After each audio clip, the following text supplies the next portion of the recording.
$58 million, resulting in that $20 million change. Are there any questions about that? Just an accounting requirement. So again, this is government-wide. And then you've seen this pie graph numerous times. Also, when we present the dollars in the classroom analysis, you'll see something comparable to this. But again, it's important to note that this is the government-wide look at what's happened in Gilbert Public Schools year over year. So this particular analysis does include debt service, some other expenses such as depreciation, as well as such things as adult education and community school that are not included in the Auditor General's report. However, note that year over year, our dollars in instruction still has stayed the same, 59% in instruction. And so in comparison, last year, our dollars in the classroom with the Auditor General's report was reported at 61.2%. So we still seem to be in a very similar situation at the end of 2020, like we were at the end of 2019. So we're expecting that the Auditor General's report will also report Gilbert Public Schools favorably. So are there any other questions about that? All really positive results. Now, again, going to that next level where we're going to go into the governmental financials. So the governmental balance sheet funds, they include the general fund. So every month we present to you our operating funds. Roughly, that represents what we term here as the general fund. It includes debt service, bond building, and non-major governmental. Non-major governmental would include classroom site fund, our federal funds, all those special revenue funds. So just to give you an idea what's included in there. So we're going to break this out into balance sheet, assets, liabilities, deferred inflows and outflows, I think, and then show you the ending cash balances. So on the governmental assets, note the cash increase from 102 million up to 111 million. That is largely due to the fact that we were able to preserve expense in 2020 in M&O to put into the federal funds due to the enrollment stabilization grant. So I wanted to make sure that that was clear. Property tax receivables are standard, and then due from governmental entities, the 55 million versus the 45 million, that actually includes the enrollment stabilization grant, as well as the fact that in public school districts, we are not constrained in spending to cash, and all of our federal funds are reimbursement grants, which means that we have to spend the cash first and wait for the reimbursement. So much of that $55 million is due to that federal reimbursement. And then, so finally, you can see our total asset increase of just about $15 million year over year. Can you just tell us, why is there a difference in the property tax receivable? Most of that difference is due to timing, I believe, of when the property tax revenues are received. A lot of times, I think the other thing that's important here with the property tax receivable, that dollar amount, I believe, represents the amount that we are able to account for during the encumbrance period. So we are able to include that amount, and then year over year, sometimes the property tax receivable, more of the property tax is received during that encumbrance period, and versus sometimes more of it is received after the encumbrance period, which would account for that difference. May I ask a question about that too? When we were going through the recession after 2008, 2010, 12, I know there was an issue with people not paying taxes just because of the financial things that were going on. Have we seen any of that during this period of time also? That's actually a large part. Right. Yeah, because when people don't pay their aren't able to pay their taxes, then that makes a difference. And then as things change Mm-hmm. And increase over, because that property tax receivable is. Can we hand her a mic? Oh, sorry. Sorry about that. So the property tax receivable figure is a cumulative, Mm-hmm. so each year the district has a levy amount, and the collections are applied to the specific levy for which people who owe the taxes are paying. And so over time, although I don't believe you ever get to 100%, you Right. get super close to 100%, a highly technical audit term. Super close, right? So that over time, after about like a 10-year period, by that point, you've generally collected everything you're going to collect. But there's always a process that happens down at the county, at the assessor's office and the treasurer's office with collections, and then assessments change, depending upon the property tax owners, because you can contest what you were assessed at. And so there's always a lot of movement in Right. that realm. But a lot of what this relates to is from 10 years ago. Right, and the downturn to the economy at that time, and we may see that again. When would we catch up with what maybe is happening right now? Would it be down the road? That could happen. I don't know that I could speak to that Okay. specifically, but to the prior recession, yes. Now, correct me if I'm wrong, just going to that point, generally people pay their property taxes in 2 installments, and we would receive payments associated with those installments. If they've not paid their property taxes after a certain amount of time, the treasurer issues a tax sale. The house can get liened, and they'll collect it through a third party. We would then receive it. So there may be some, but almost everything you're going to get really within 1 year, because most tax liens do sell. But you're always going to have little bits here and there that trickle, like you said. But most of it, and to your point, Ms. Ujetti, during the downturn, these numbers were much bigger because we had to wait for tax liens to sell to collect those funds. And if I could, although it looks like perhaps your asset decreased, which would normally be maybe something that we view as less positive, it's actually a better position that you have less that you're waiting on people to pay. So it's actually an improvement if you think about it in those terms. But you're absolutely right about the lien process. And that being because it's an asset for assets. We're getting cash instead of a receivable. Exactly. So the cash is in hand. Then moving into the governmental liabilities, you can see the payables up there primarily. My guess is primarily due to all the construction projects. So remember that payable is as of June 30, even though we have the encumbrance period and we have through August to continue to pay those invoices. And then the bond and bond interest payable, generally, I believe that final payment is due July 1st. So that's recorded as a liability. The $12 million primarily due to other funds. That does represent, I believe, the federal dollars that we're waiting to receive. And then finally, note the TANs. So if you remember, this was a year and a half ago now where we did borrow the tax anticipation notes due to trying to hedge against interest charges associated with cash flow. And the intent of that particular TAN was to have it paid off in May. Due to some accounting issues and delays in how that payment occurred, that's why it's still showing as a liability. So I just wanted to make sure that was clear. The final payment that was recorded at the county level, not that we paid it back, but the final payment recorded at the county level was made in September. So I just wanted to make sure that was clear. So you can see that the total liabilities have increased slightly over last year. And Ms. Betts, I think that shows up really in our cash line. We have, That's right. we have an That's extra, correct. $9.6 million in cash year over year, but we have a liability that in timing, we will be paying off with that. So Right.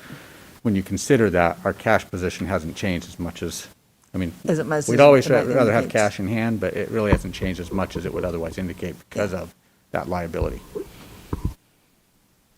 Okay, any other questions on that before I move on? Okay. So the governmental deferred inflows of resources. So the unavailable revenues, that represents the tax collections that have actually occurred between September 1st and December 31st. Those are not, they're not available to offset expenditures for the prior year. And then the intergovernmental unavailable revenues. I am not quite sure what that is specific to. Do you remember at all? Very specifically, it's E-rate. Oh, it's E-rate. It's E-rate monies that you're due that did not come in within the first 60 days after June 30th.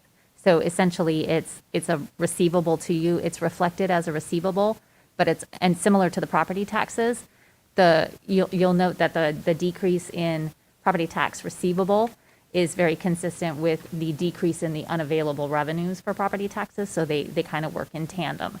Similarly, on the intergovernmental, what that is it's real specific to like 90% of that amount is specifically related to an E-rate program, because there were some hiccups on the accounting side with the receipt of the E-rate monies that were owed by the federal government to the district.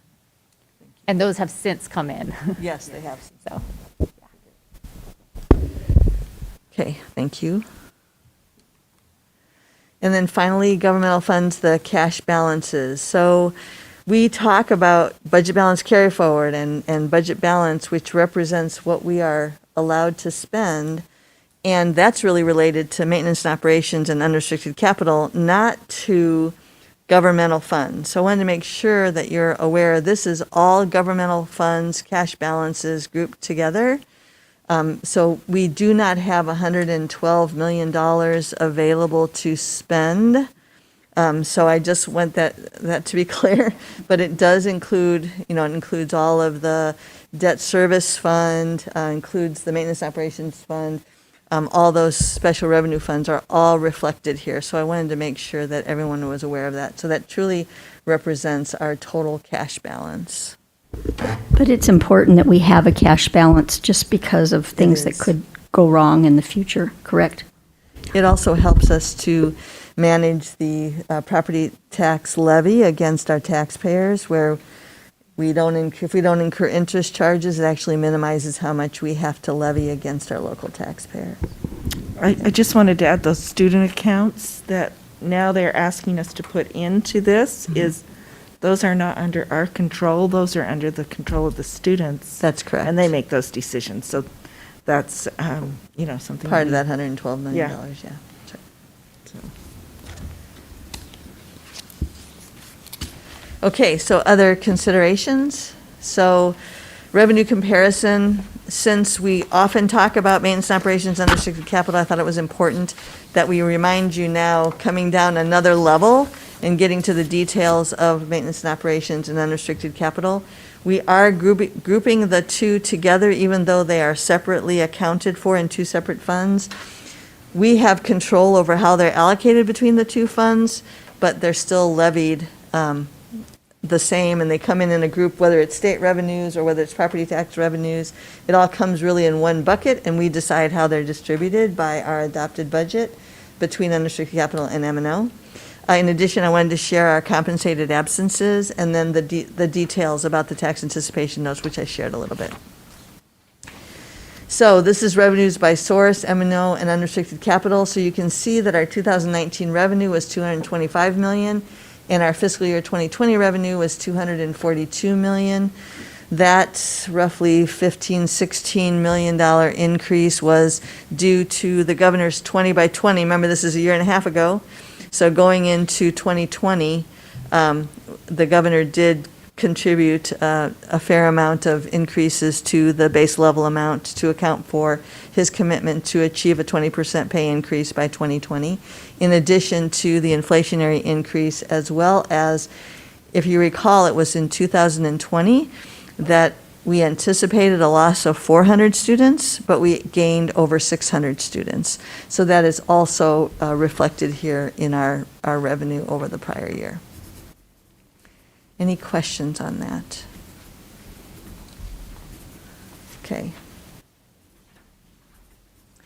Compensated absences, as you know, at separation or retirement, depending upon certain criteria, our employees are able to buy back medical leave or have an opportunity to be paid back for some of their vacation leave. So this is reflective of that. The salary and other adjustments is primarily anybody that that had a payout that was, basically unexpected, a loss of a employee or something of that nature. And then other adjustments as well. There might have been an overpayment or an underpayment, whatever the case may be. That's in the salary and other adjustments.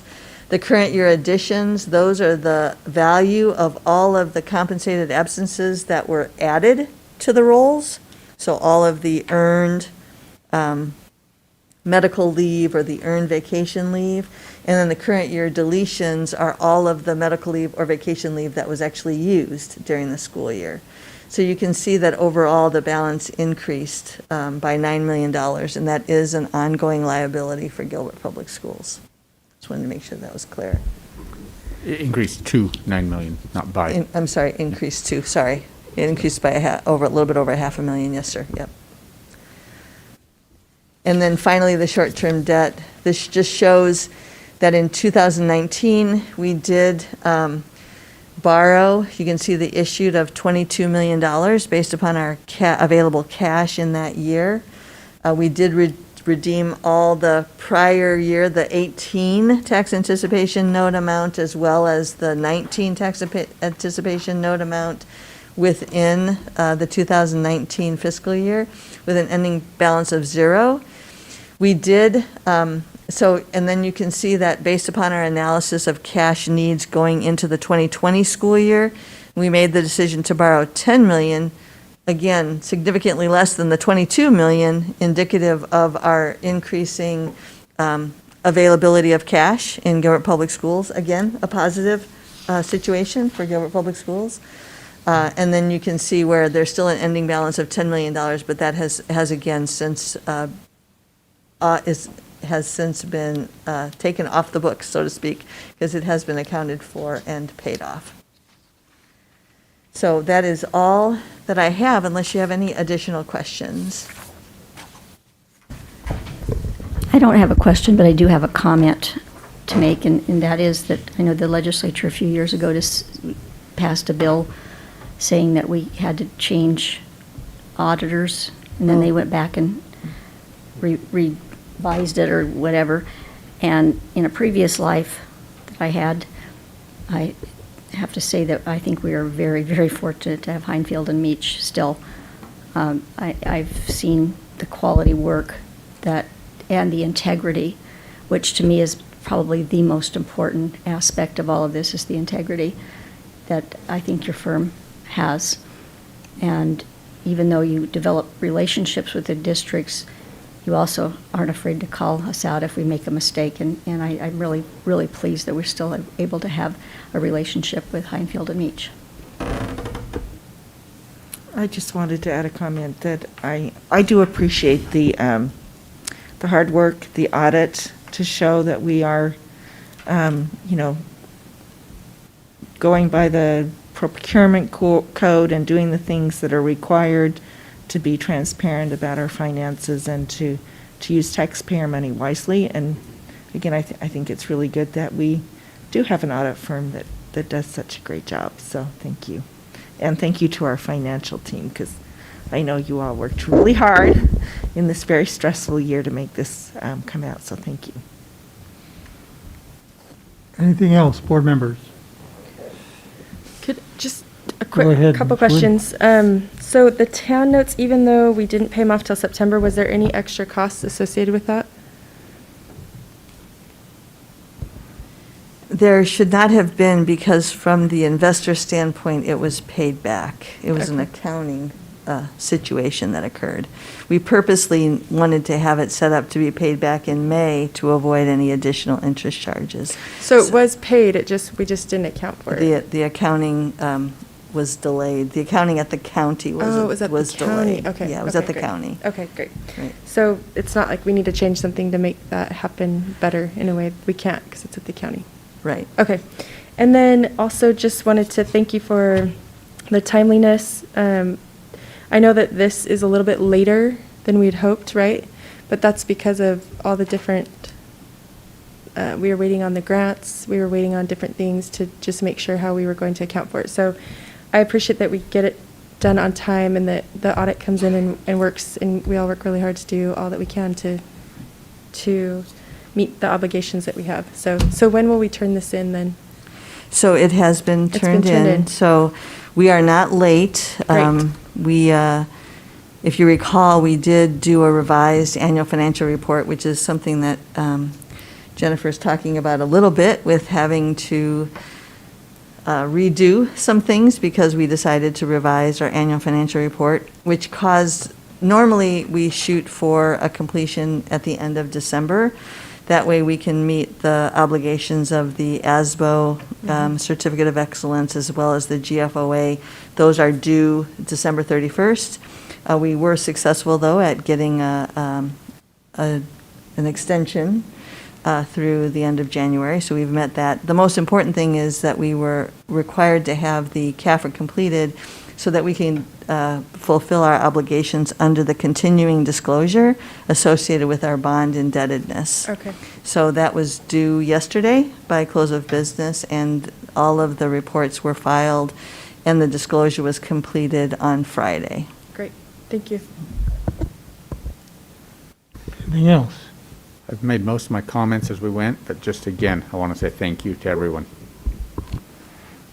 And Ms. Betts, just a curiosity more than anything, the idea of our TANs, that's kind of an ongoing necessary evil for school districts, is that correct? We'll be seeing that fairly regularly on an annualized basis just because we have to meet payroll in August. Is that a correct understanding?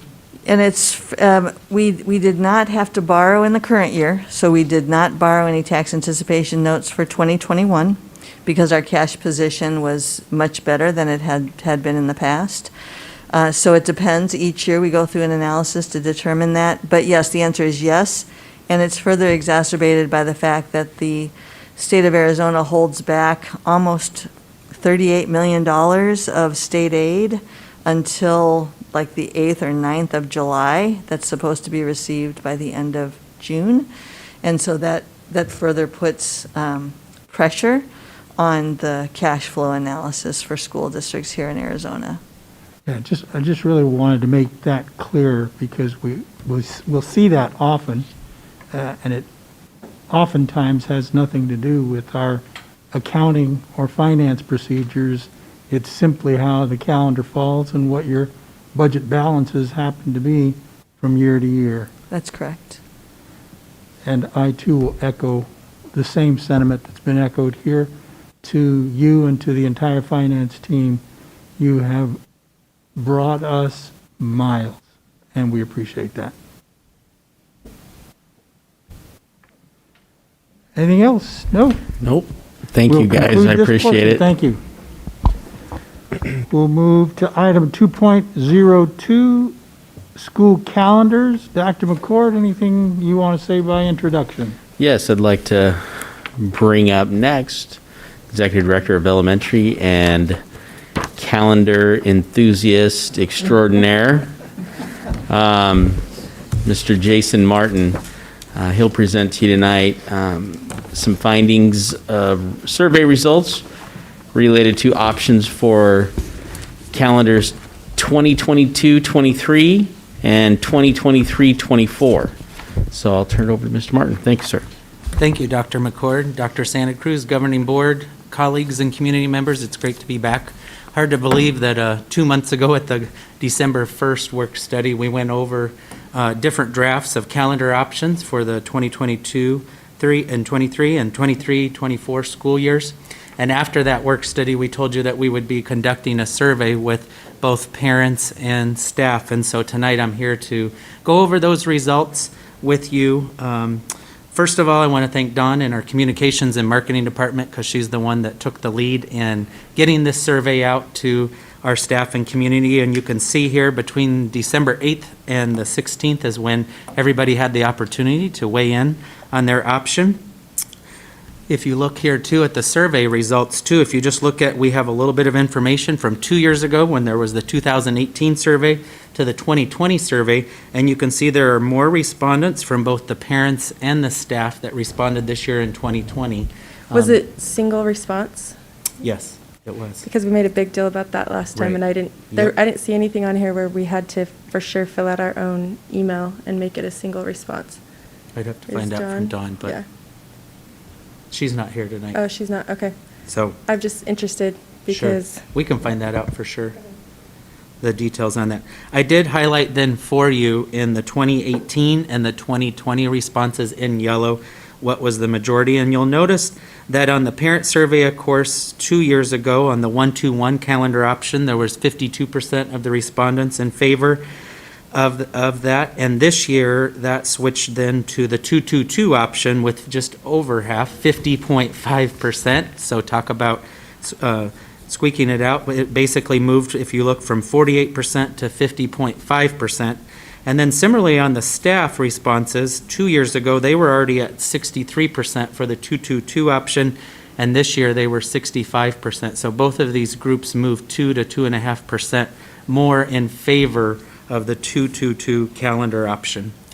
The other thing that I believe Mr. Carr asked too on the survey was, what are some, asking every survey respondent to give a reason, one or more reasons why. So Dawn and I came up with some big ideas here: student academic achievement, vacation planning, work schedule alignment, childcare options, and other. And so when each person took this survey, they had to choose either one or more. They could choose more than one option if they felt like that was the main reason why they were choosing that calendar option. But it gives you some information. I think the one thing that we've talked about time and time again with the calendars is it's very situational. It's very specific to families, to staff. And so this gives you a little bit of information on why people, and this first part here, the staff chose either the 1-2-1 or the 2-2-2. And then, continuing on the survey, there was an open comment area, and so that's where we have it tagged here as other themes for choosing 1-2-1. And on the staff, some of the reasons for choosing the 1-2-1, they felt it was too hot to return to school in July. The potential loss of learning over the longer spring and fall breaks, which you'll see is also on the other. So it's once again how people perceive things. This one was interesting: concern over no pay for 2 weeks during spring and fall breaks. That came from support staff, and that wouldn't be from our 12-month employees, but like our paraprofessionals and other things. They would get paid the same for their 181 contract days, but it would look different. And of course, we know that if support staff normally have a job in the summer or something else, this would be shortened by a week and a half to have that opportunity. On the flip side, though, there might be opportunities for some of them to work at our school or do other types of jobs during the 2 weeks of break. So once again, very situational. One of the things that I've chatted with OTM and Business Services about is if we were to move to a 2-2-2, we'd want to be very upfront ahead of these years so people can plan out accordingly for their paychecks, especially if it was the 2-week period fell entirely in one paycheck period, so that people can financially plan out those reasons. So those would be things we would want to look at if we were moving towards that option to help support the support staff in that change. And then the final one that we saw themes coming out, they just prefer a longer summer to unwind and prepare for the new school year. But then interestingly enough, the staff for choosing 2-2-2, they felt like it aligns with many of our surrounding districts. The shorter summer supports student skill retention. Longer spring and fall break promotes staff mental health with time to recharge and plan. One thing we saw in there is that teachers feel like with that 1 week of break, they're still finishing up things, sometimes finishing grading, those types of things, and starting to plan for the upcoming quarter.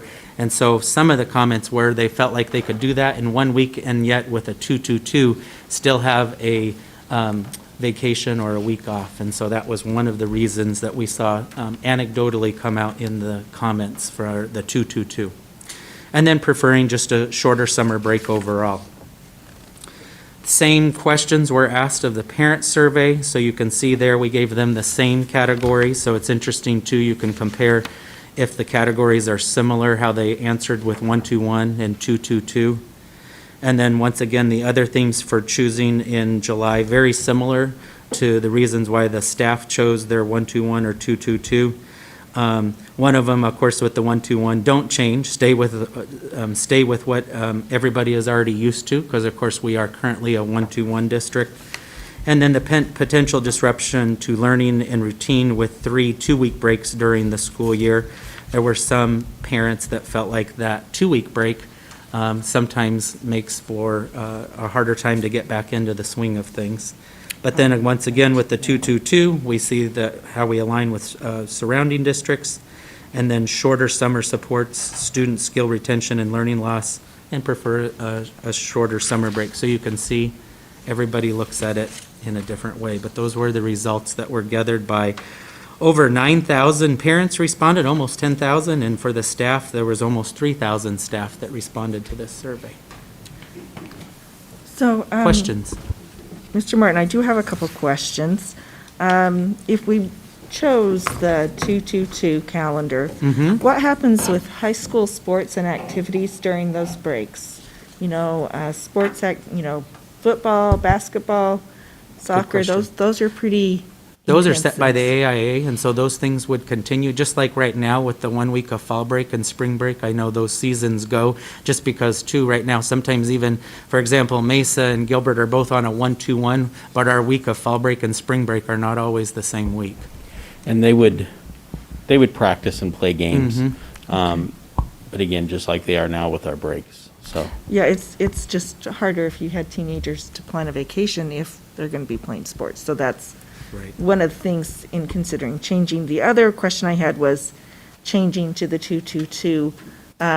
We have talked about being able to help students during those breaks, spring and fall.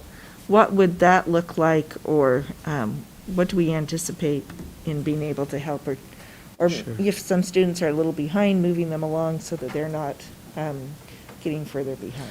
Like we've shared, we can do those things even right now too, theoretically, in the 1 week of fall and the 1 week of spring break, but I think you would get more staff probably to volunteer, this is just a guess, if they still had a week off and then a week of interventions or enrichment. And here, we can use a number of different resources. We could use our title resources differently, and then also too, we have instructional improvement funds, which is another category where the district administration team and the school site teams could do some remediation or enrichment too during those breaks. So would that look like maybe a half day for students to come back into the school? I think And those when you would say be- volunteer, Well, they would get, of course, they They would would get volunteer to get paid. paid, just like summer school teachers that Okay. teach summer school, okay, they get I paid for just want to make that. sure people So- understand, they would get paid. Right. It's not that they're doing it for free. Exactly, right. But, would it be like maybe the first week off, students come in for a couple of hours or a half day or something? Is that kind of what I think you're at least a half anticipating? day, if we're going to Okay. bring students in, we would want to work with them for at least a couple of hours. But on the other hand, maybe we don't feel like we need to spend all 6 or 7 hours. Or once again, too, if we have them for the entire day, then we have to start planning for lunch and other things on Yes. those breaks. Whereas sometimes, too, you could bring in possibly 2 groups, one in the morning and one in the afternoon as well. And those teachers could still work that entire day. So those are all options that we could explore, and those are things that we could do with either the 1-2-1 or the 2-2-2. The 2-2-2, though, teachers have said, kind of like they said in some of the themes, they like, some of them would like the 2-2-2 because they feel like they could have a week off for themselves, but they could also plan or work, or in this case, maybe work some of the interventions or enrichment that is going on throughout the district. And how long of a time is our summer school? Is it 4 weeks, the 4 weeks of June usually? You have Yes. kind of a week off and then 4 weeks in June and then, They're have a few correct. weeks off.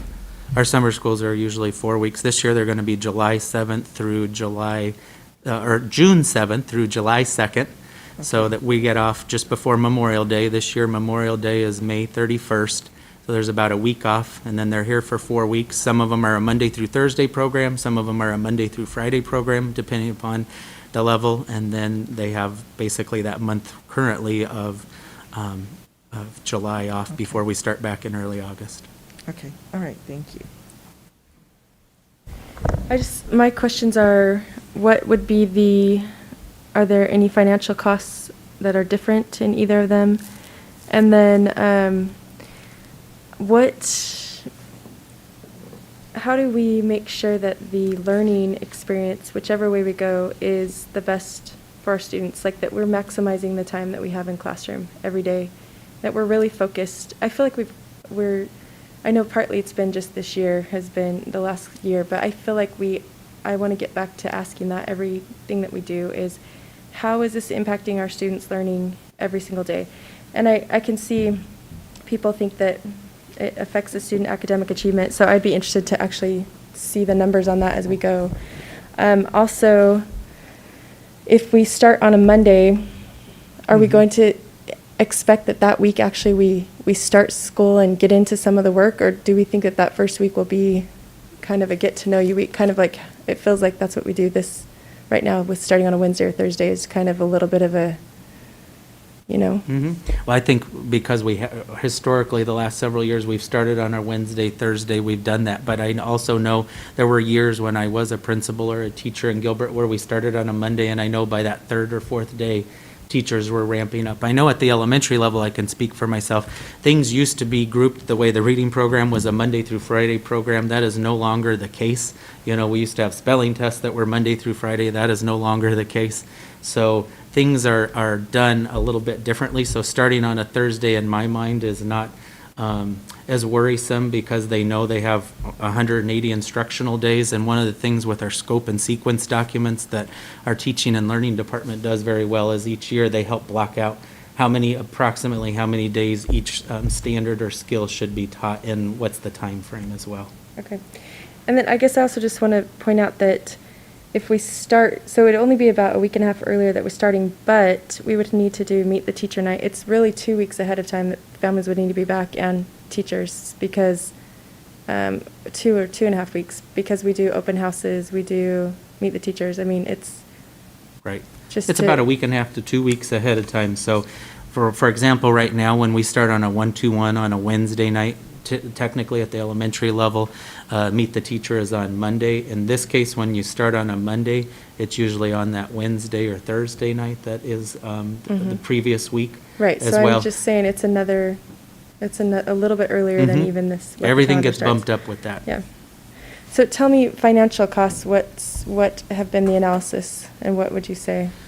Well, when we've looked at it, we haven't seen a whole lot of change because we heat and cool the buildings during the summer. That's one of those things, those types of things. So when we've looked at financial, there hasn't been anything that pops out that's major because you're still operating 180 school days, 184 teacher contract days. It's just in a different time frame, for lack of a better word, but no major. The buses are still running 180 days. Food services, those types of things are still working that same amount of time. What about recess, starting earlier, or outside PE? A lot of times we don't have a place. We for don't inside charge for PE. recess. Well, I'm glad we don't charge for recess. No. But when it's 110, we don't exactly Right. want kids wandering around outside. It's a good question. So, yes, we use a heat index, and so the earlier you start, because as we all know, here in Arizona, July and August are our hottest months with the heat index, the humidity combined with the temperature. And it's interesting because some parents will say, well, I'd rather have my kid in school because then they're not out running around in the heat, whereas then you're thinking through the school perspective as a teacher or as a principal, you might have a couple of more days where the recess is inside due to the heat advisory. So once again, it's that perception for our staff, though. It definitely does make a difference. I will say at the elementary level, which is where recess occurs, they've gotten incredibly well with making that, we used to call it a rainy day schedule, and now we call it the modified indoor schedule because we use it for also the heat days as well, too, where many times most of the students are in another area of the building, such as the library, or they're spread out in the project room, those types of things as well. But it does take staffing to do that. And what about outside PE? Because many of our classes will be outside. So typically this is the elementary level, I know secondary is different, but at the elementary level, PE for the first quarter is done inside the cafeteria, and then after fall break is when they start to move outside. And so that really wouldn't change here. The fall breaks are in the similar positions. It would just be that 9-week period starts a little earlier if we were to choose to go with the 2-2-2. And what about band camps, things like that, that start before school. Everything would that's- have to be moved yeah. up a little bit. Well, and I think it's important to recognize too that they're generally practicing all summer to begin with. Okay. So I think I think the camp is just more formal, but Right. those kids are doing stuff at the secondary outside all summer long when it comes to sports and music. Okay. Mr. Martin, thank you for putting this together. I find the results interesting. You know, we did this 2018, and I know they did it a couple years before that, before I was on the board, and it seems like the trend seems to be more and more each time towards that 222 schedule. I did find it interesting to see the reasons. I was a little bit surprised at some of those results, to be honest with you. I thought vacation planning, based on the anecdotal information that we've received and feedback 2 years ago when people made public comments, I thought vacation planning would be just the opposite amongst parents. And I think it's interesting and creates a different thought process of, 51% of parents indicated that they were concerned about the work schedule alignment, and I think that probably particularly, again, I'm making some assumptions in this comment, so be it what it may, probably more impacts our single parent families, or families that have both mom and dad working. So that's something to consider, but it's interesting to see the results, and thank you for putting that in. Oh, that does remind me of another question I had, which was what we would do, providing childcare through community ed. I think we've relied a lot on college students to do the VIK in the summer. Those 2-week breaks don't necessarily line up with what colleges are doing, so I wanted to ask about the prospects of hiring people to run a VIK program for 2 weeks.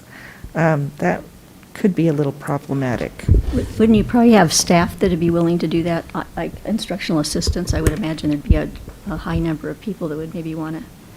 That's exactly right. And even now, a lot of our breaks don't line up with the universities. And so community ed has been very, very good over the years at acquiring staff during those times. And like Mrs. Rogers said, in situations like this, there would be opportunities for staff that are on campuses during, the regular day to be able to come and work during those breaks. Okay, all right, thank you. Yeah, That was and our- something I had thought about. Our community education department does a great job of providing daycare, childcare options whenever we're not, whether it's the summer or the winter break, the fall break, or the spring break, or even sometimes the one-day holidays too. And they've done that this year based on demand. Right now, we're at the elementary level mostly at one location, Finley Farms. But, I think that's with the pandemic and everything. Normally, the last few years, they've ran it at 3 campuses, but we've really based that on the demand. And I foresee that we would have enough staff between community education and paraprofessionals to take care of those needs. Okay, all right, thank you.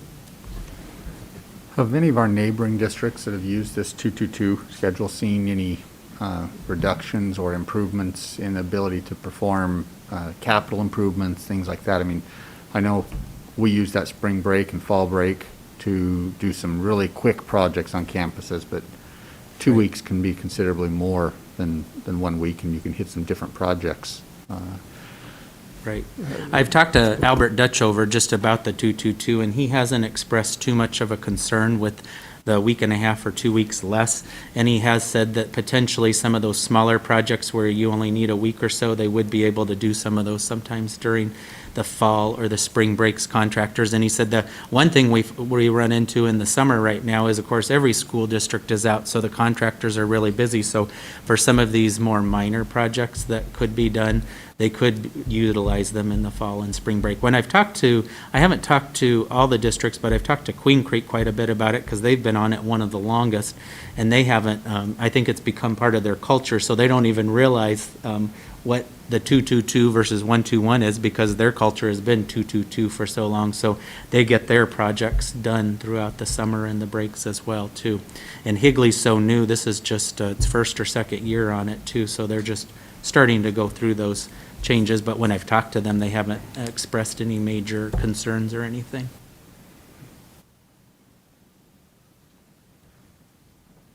Anything else related to the calendars? Mr. Martin, thank you for your work there. Thank you. Appreciate that. Thank you, Next Jason. steps then probably is on February 23rd board meeting. We will put it on the board agenda for an adoption, because we do have parents that are wanting to know, start planning next summer. Of course, we have the calendar already for this upcoming school year, so this is a year away, but they're wanting to know when school starts a year from this summer in July or August. So thank you very much for your time tonight. Thank you. Thank you for all your work, Jason. All right, we'll move to item 2.03. It's update on Global. Dr. McCord? Thank you, Dr. Santa Cruz. Governing board members, I will ask Mr. Jared Ryan to come on up and introduce this topic, and then he can introduce some of the friends that are with us tonight.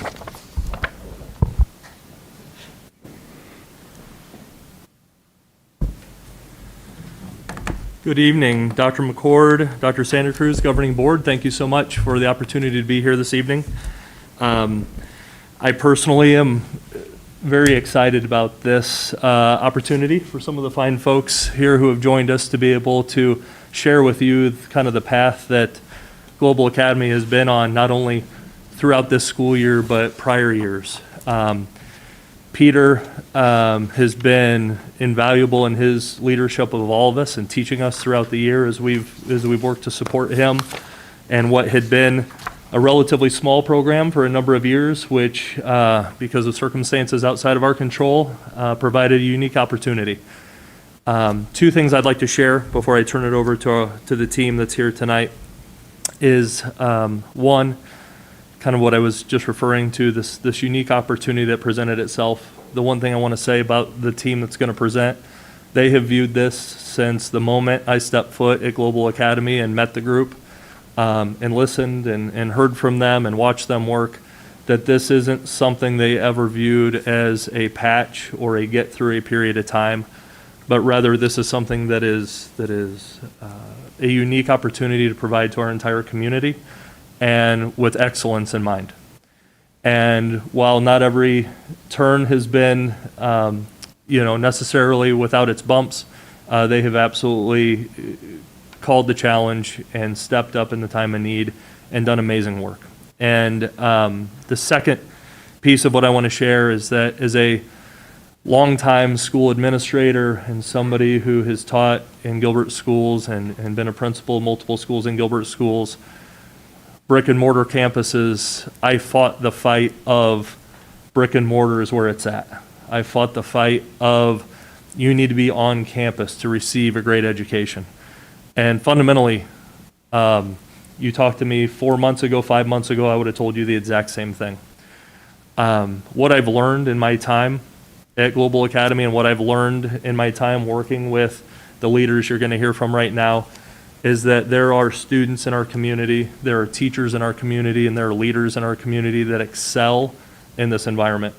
And not only do they need it, but it's something that we have got to be able to provide to them. It's our obligation to provide this opportunity to them, to be able to learn in the mode, teach in the mode, and lead in the mode that is most valuable and most productive for them.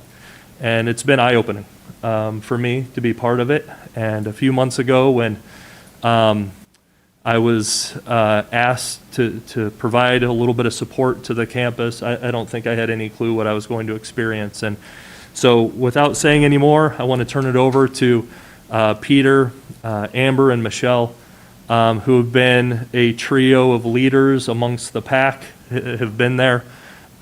This is a unique thing in that it's kind of taken a village. Barbara and her leadership through teaching and learning, Sean and Missy and OTM, Marcy and Jason, the list goes on, Bonnie and John. This is really every day it feels like another phone call going out, another support piece needed, and every single time it's been brought forward, Dr. McCord and his support, it's the reason it is where it is today and has a really bright future. So without further ado, I'm going to turn it over to the team to come on up and give you their presentation. So thank you.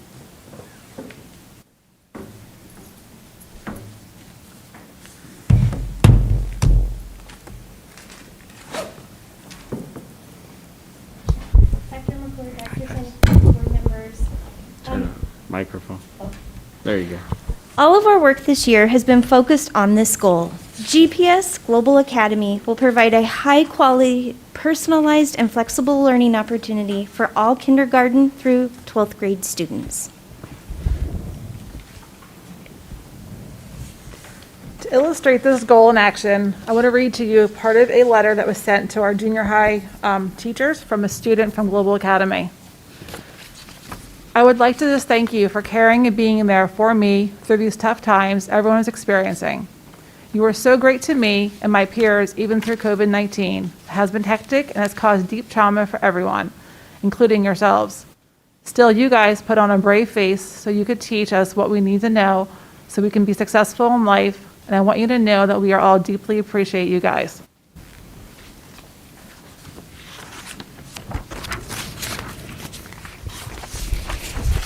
Here are what some of our teachers say about Global. We wish we had the time to share all the videos and statements from our teachers. However, the ones we are sharing truly embrace the community and connections that have been created here at Global.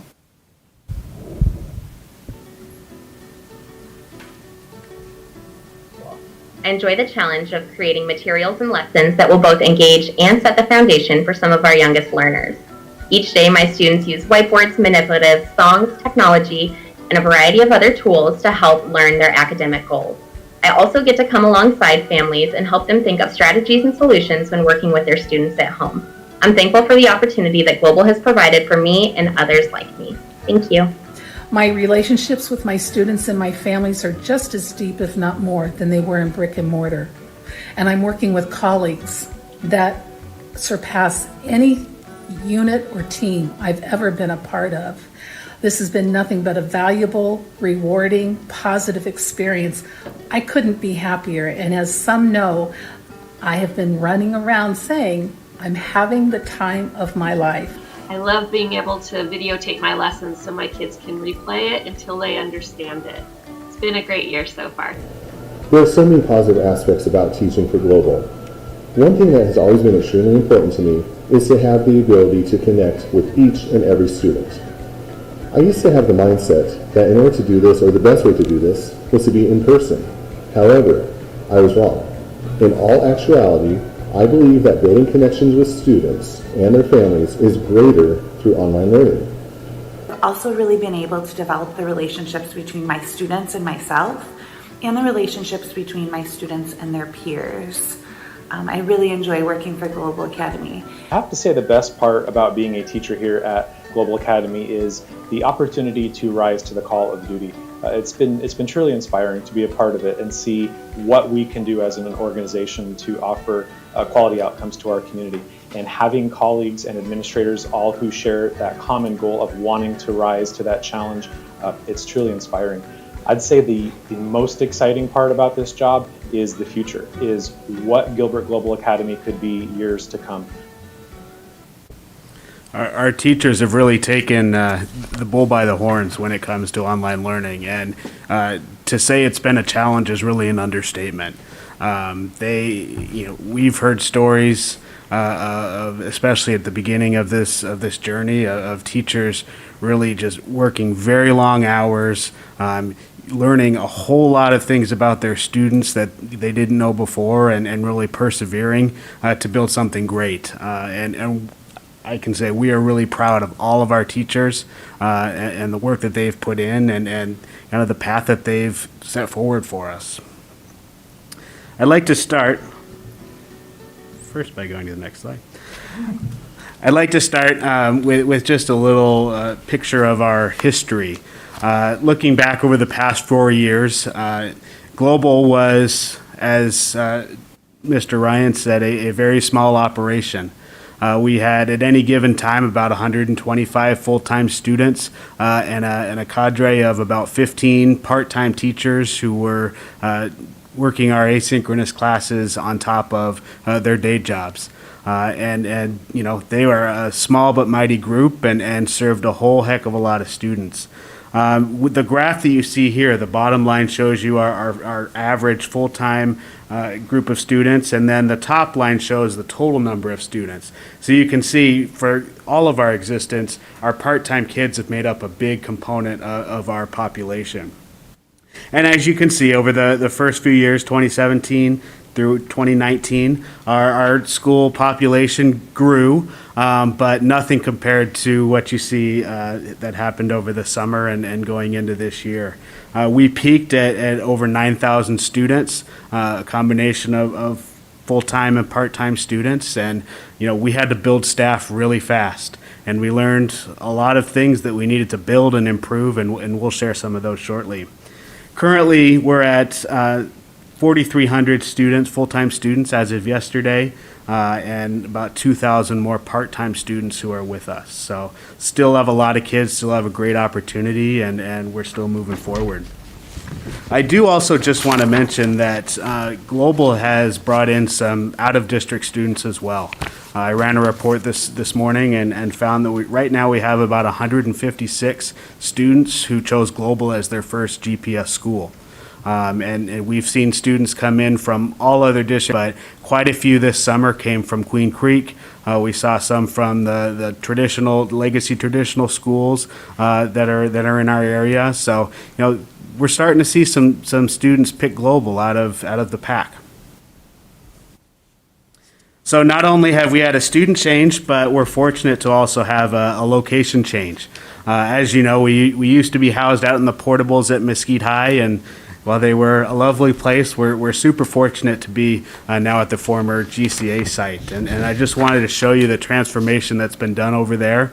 Everything from a brand new paint job to some new offices for all the staff that we've had to build up and put in place. And we've got some banners and logos that, you know, we're kind of cleaning up the school out there and making it proud and making it known that Global is here and a part of Gilbert. As you know, we use Florida Virtual School Curriculum as our base kind of online resource. It's been used in Gilbert Public Schools since 2016. It is an accredited and specially designed online curriculum. It's designed with online learning, online independent learning in mind. It is NCAA approved. And what we've done this year, more than any other year in the past, is our district curriculum coordinators have gone through and spent countless hours aligning the content to our Arizona standards. You know, moving things around, bringing things in from other courses to make things line up a little better. And that work continues. As we speak, our curriculum coordinators are working on bringing in our district adopted curriculum. We're working with ReadyGen, for example, and we've found a way to bring in their content into our platform, and so that'll be a highlight of our ELA courses going into next year. So we continue to make that a priority. And Florida Virtual has recognized that they have quite a few clients out here in Arizona, and they're looking at some deficiencies in some of their courses and releasing some updates that are specific to our needs out here.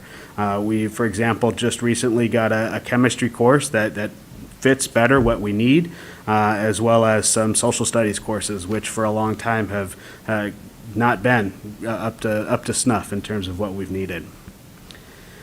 We've realized as we started the year that our kids, especially who are full-time and especially our elementary kids, just can't be online at the computer all day long. And so we're making it a priority next year to provide some to-go boxes, including printables, art boxes, basic science materials. We want students to have some hands-on experience in addition to what they're doing online. And Amber will talk a little bit more about that as we go. we're going to talk about what global looks like and what global will look like. And we're going to base it on these two models of online teaching and learning. So I'm first going to focus on asynchronous learning. And so I wanted to share the definition up here and just share that the highlights of asynchronous learning are that the student is the person leading the learning. They can move at their own pace, and the teacher is really there as a support person. Students can participate in small groups, and the benefit of the last point is students are starting and finishing their course at any point throughout the school year. So we have kids who are making up credits that they weren't able to meet in brick and mortar schools. We have kids who are pushing ahead. We just had a student graduate this past year who left Gilbert Public Schools, kind of dropped out, and came back to us and said, I'm getting to it, and she was able to make up a lot of ground in about 2 years. Basically her whole high school career, just pumping out courses. Once she finished one, moved right into the next. So right now, as I mentioned, students moving at their own pace is a highlight of our courses.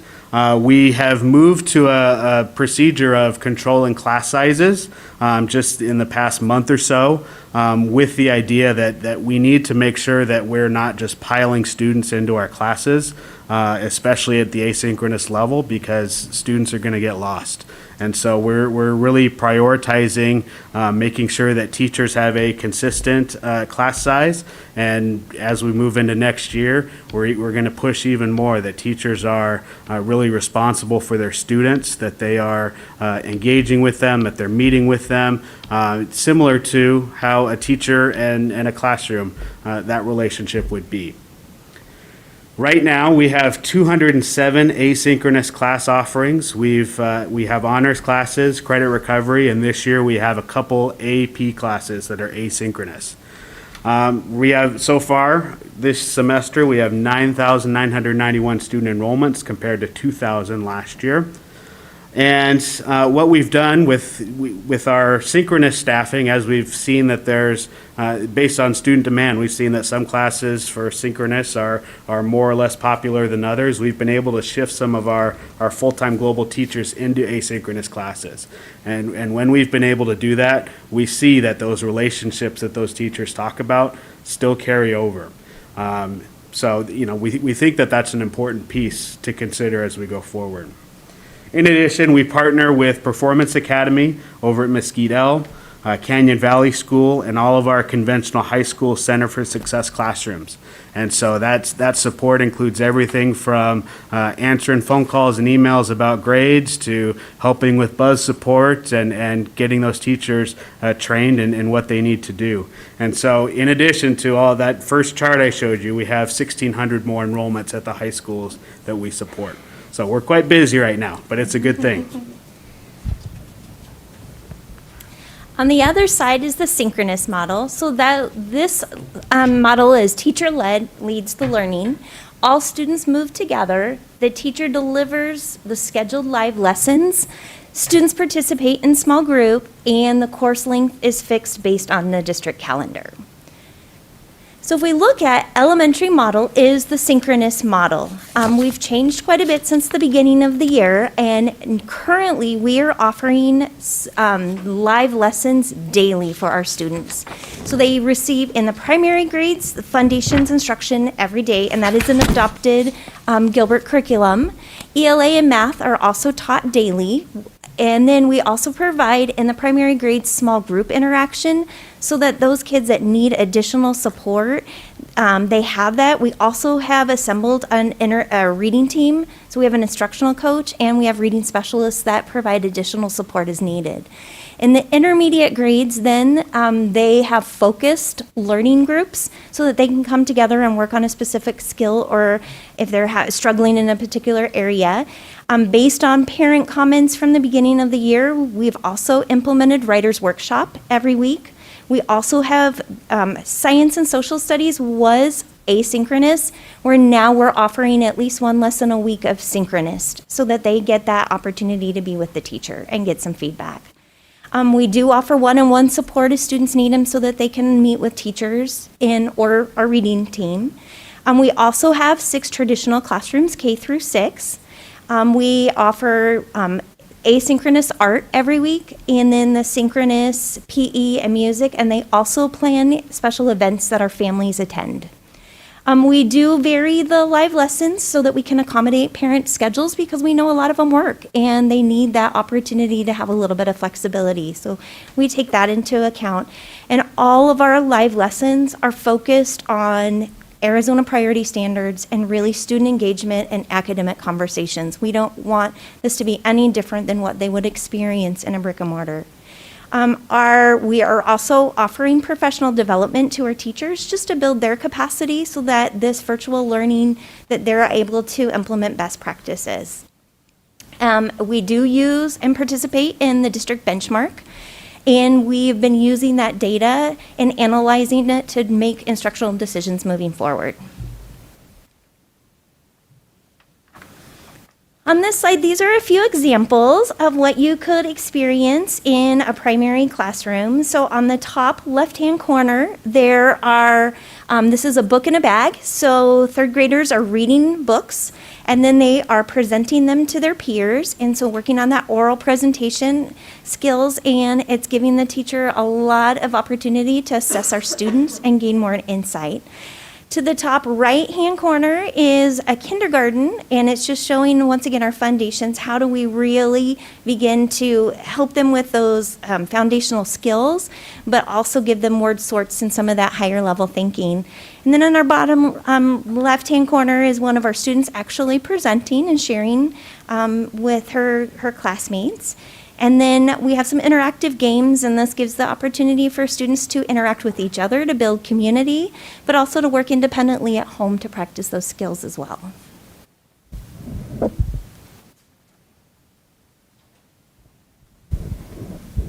So the current model for global secondary 7 through 12 synchronous model, we focus on a few different things. We have a bell calendar that matches the campus as well. Many of our students choose to be enrolled on a campus and with global. So for our students who are concurrent enrollment, the schedule allows them to do that as well. The synchronous format allows kids to have live lessons. There's live lessons by teachers twice a week, and the other days are a small group and one-to-one office hours and small group instruction time. There's also, when teachers teach a live lesson, they record the lesson, and then that's available then for students to refer back to who missed a class for some reason, or who need to have additional instruction as well on top of the small group and the small one-to-one office times.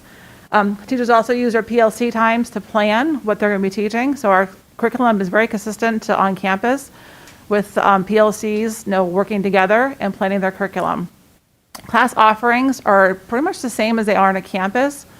The core classes are all offered for content areas. We also this year have increased our honors offerings for a synchronous model for high school and junior high.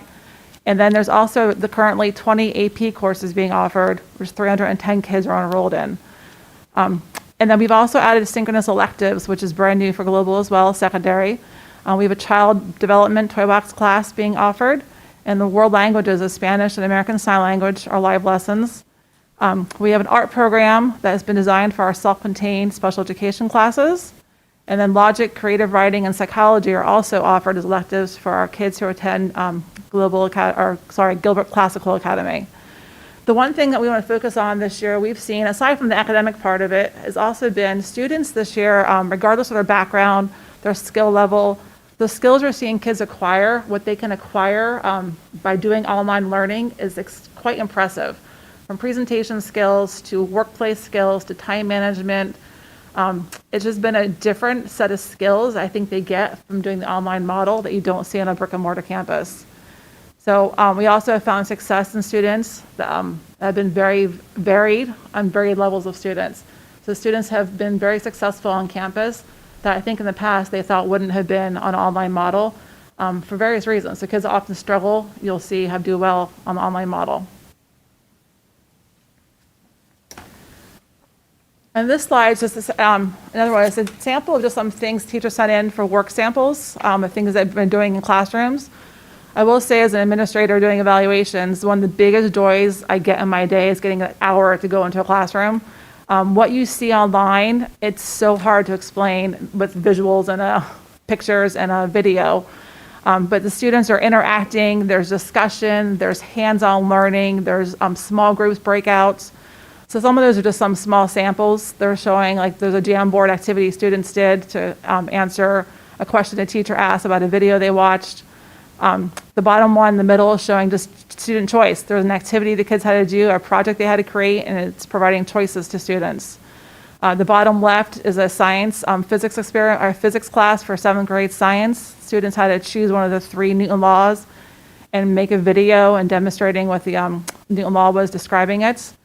And then on the far side, there was students had at home, because they're obviously at home, they had to do a use your items in your house to make a friction activity and then write that lab up as well. So what we see in classrooms is just like being in person, and it's really unique. I've seen students interact with games, with online live lessons, and the instruction is the same as it is on a campus.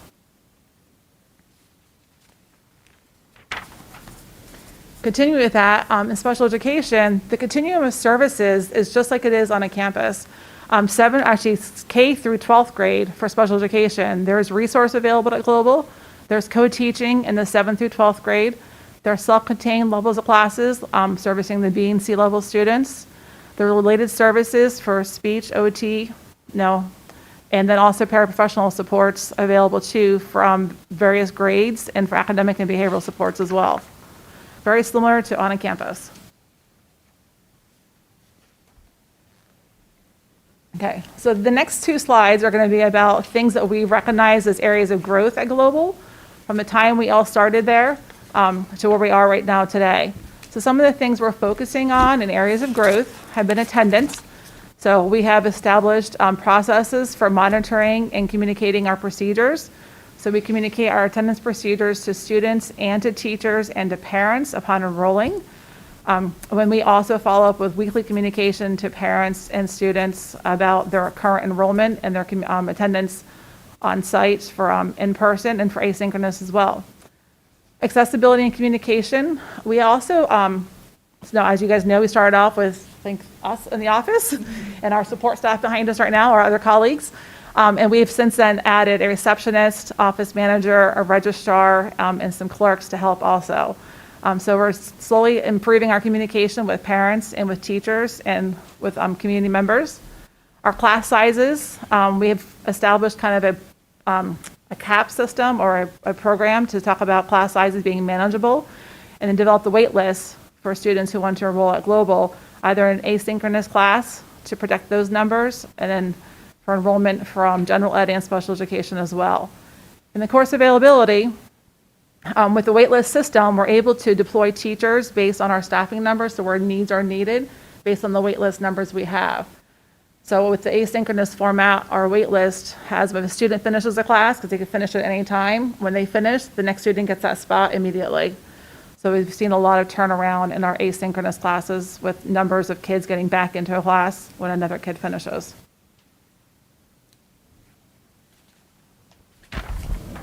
As far as teacher support, we realize the reduction of the synchronous class sizes is important to be able to expand those live lessons, because that's really what our families are wanting, especially in the primary grades. Just in then looking at our asynchronous classes, how do we continue to improve those? We have been working closely with the curriculum coordinators so that we're continuing to align and integrate district resources. So then that way there's that consistency between schools. And also, we've established that student intervention, we have students that we are concerned about, and so we're making sure that we have an MTSS system put in place that we can identify those kids that have needs, and we're able to offer some services and help them. Along with a BHT, our behavioral health team, we have that. We do have a social worker and a psychologist that support us. We have a reading intervention team. So like I said, we have a full-time instructional coach, and we have 2 reading specialists that service our, primarily our primary students, but support some of the intermediate students as well.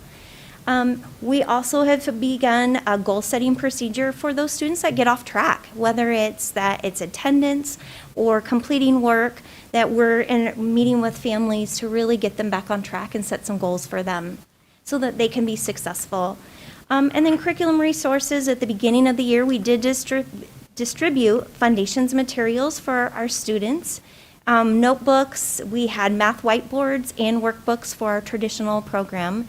And next year, we plan to distribute materials quarterly so that the families have those resources and can participate easily. Sorry, can you just tell us what MTSS stands for? It's a multi-tiered student support Okay, system, all right. and so it's just really looking at all aspects of what they're needing some support with. Thank you. Thank you for.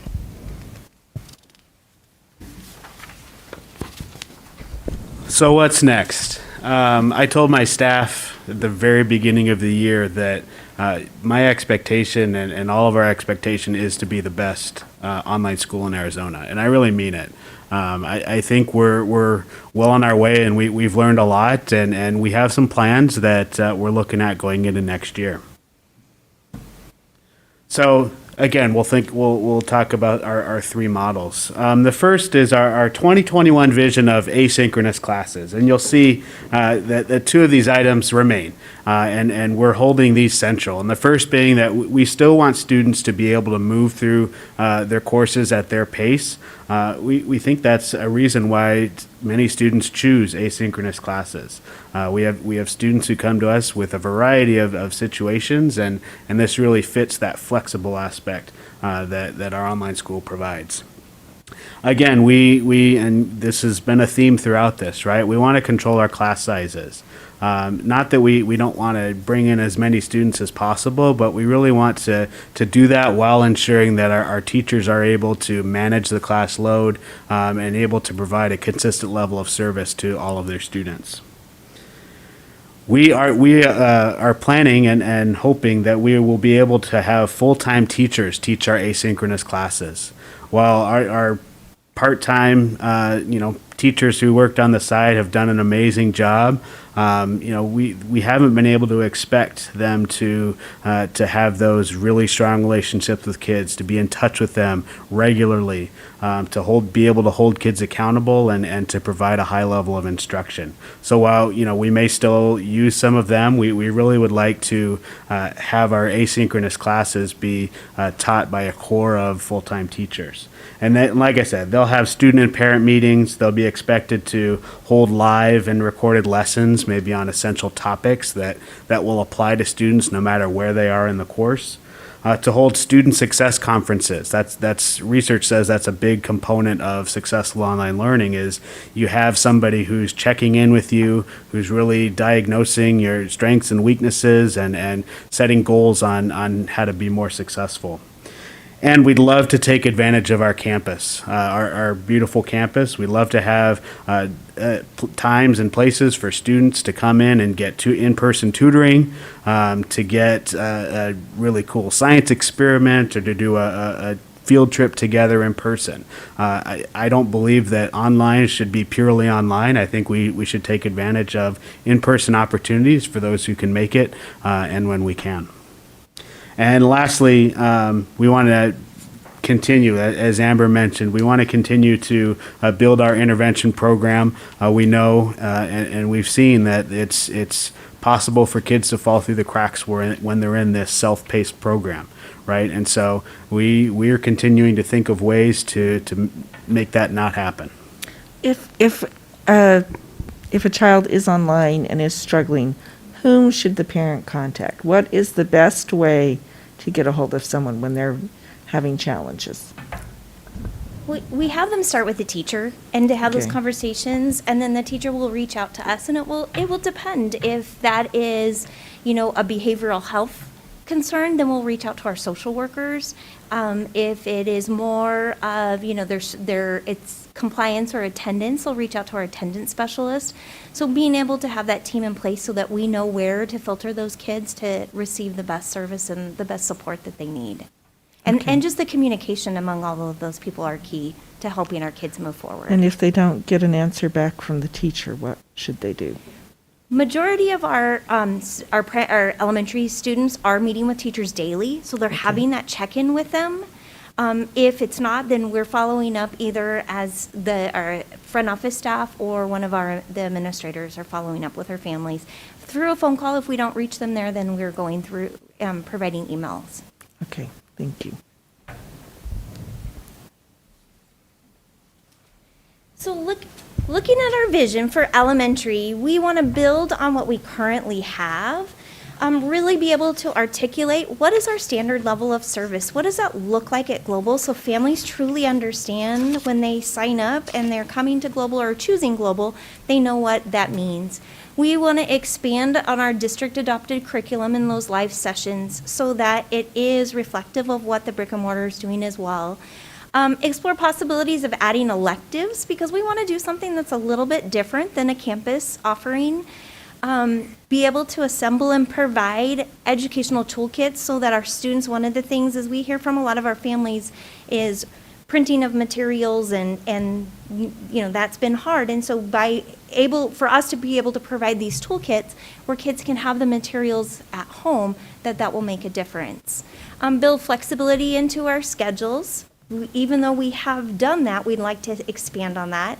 We'd like to be able to offer some reteach and enrichment periods, and then have some on-level, what we're calling on-demand lessons. We thought it would be really cool if we had a library of different recorded lessons that families can go choose from, in addition to those live lessons and small group that they receive every day. So once again, we're trying to do something a little different to offer to our families.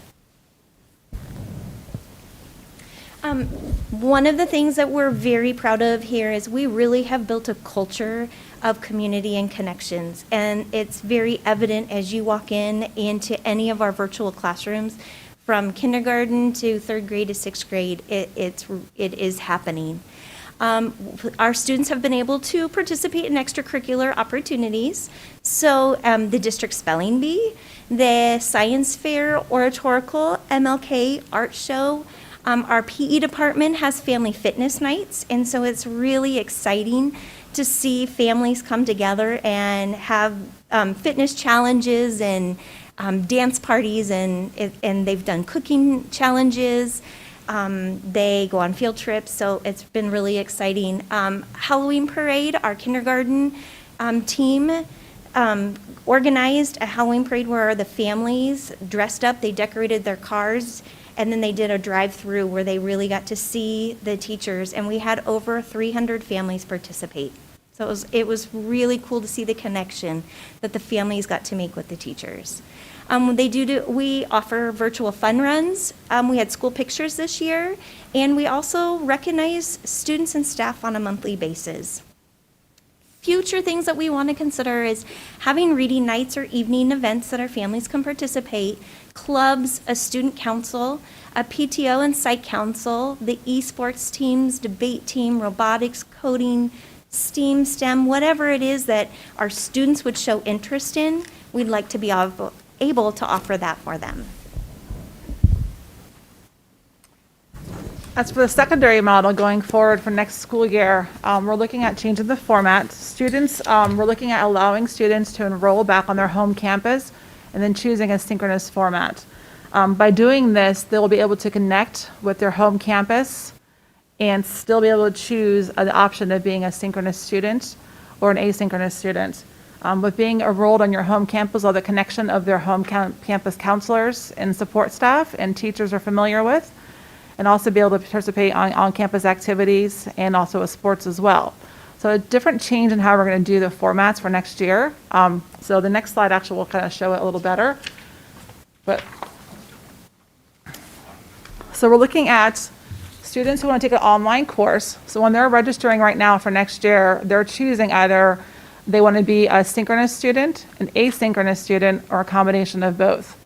So how that would work would be if they choose to be a synchronous student, they would enroll on their home campus, and then their home campus would offer synchronous classes based on student requests and staffing patterns. While there, they were taught by that campus's teacher, and the students then are on the campus or at home. If a student chooses a Center for Success model, they're on their campus and they're using asynchronous classes, and they're taking those classes in a CFS classroom on their home campus, and they're also taught by either a global teacher or a campus teacher. The Global Academy-based asynchronous classes are for full-time global students for next year. So these would be students that are taught by global teachers, and then the work is completed away from a school site. And for many of those students, that school site or away from the school site could be, our traveling hockey students are completing their homework while they're in a tournament in another state. So lots of variations and opportunities available outside of just being at home and working on schoolwork. And just to be clear, the Global Academy asynchronous classes, we will have full-time asynchronous students, but students can still choose if they want to concurrently enroll, they can still opt to do that as well. So part of my role for next year, as we move into this model where, the online program is built into our campus schedules, my role really, one of my roles will be to support those teachers and make sure that they're offering high quality online teaching, right? And so I'll be offering trainings starting over the summer and going into next year on everything a teacher will need to get going, whether they have experience with us this year or whether they're starting for the first time. So topics including proficiency with our platform, Buzz, onboarding students, what's the first day look like, communicating and building relationships, delivering effective live lessons. One of our goals with this embedded model is live lessons will happen not just twice a week, but perhaps more often. Administering authentic assessments and providing meaningful feedback, because we know those are really strong levers for having kids be successful online. Additional things that we are considering is having on-site open labs so that students have that opportunity to have a blended learning experience. Those in-person classroom experiences, science classes, a class cultural building, field trips, professional development budget, and expanded resources for our teachers, digital subscription budget, and then offering K-6 asynchronous classes for acceleration purposes. So that's something we've been thinking about for future.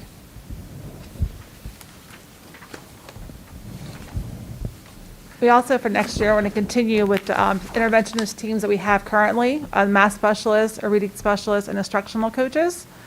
Social worker, our school psychologist, a special education instructional coach, and a secondary counseling as well. And then we'd like to continue to build our instructional capacity to increase that full-time asynchronous online teachers with the additional responsibilities of meeting with students, running small groups, doing interventions, and providing that more direct contact one-on-one as opposed to what it is now.